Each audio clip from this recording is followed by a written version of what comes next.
కూర్చున్నాము.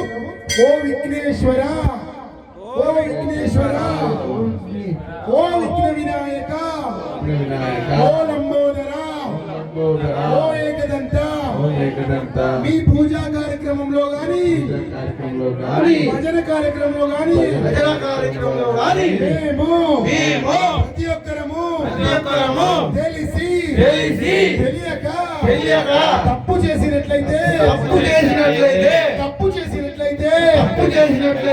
మన్నించు తండ్రి, మమ్మేలు తండ్రి, ఓ విఘ్నరాజా, ఓ విఘ్నరాజా, ఓ విఘ్నరాజా, ఓ విఘ్నరాజా, జై భువనేశ్వరాజ కి జై, లడ్డు మహారాజ్ కి జై. ఇప్పుడు చిన్నపాటి సన్మానం.